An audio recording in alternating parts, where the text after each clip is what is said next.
Villanesia National Championship 2023 segera bergulir di kota Makassar, Sulawesi Selatan.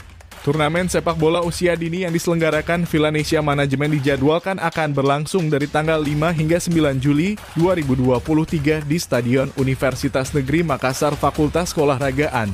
Adapun peserta yang ikut berpartisipasi sebanyak 64 tim. Mereka adalah juara umum dan runner-up di setiap zona regional yang digelar beberapa waktu lalu. Ada zona regional Villanesia yang mengirimkan tim terbaiknya seperti zona regional Balikpapan, Kendari, Parepare, Sidrap, Sulawesi Utara, dan beberapa daerah lainnya.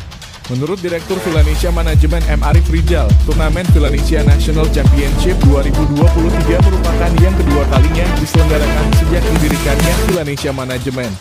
Sebagai turnamen pembinaan usia dini, maka pesertanya pun dibagi menjadi dua kategori, yakni kategori usia 10 tahun dan kategori usia 12 tahun.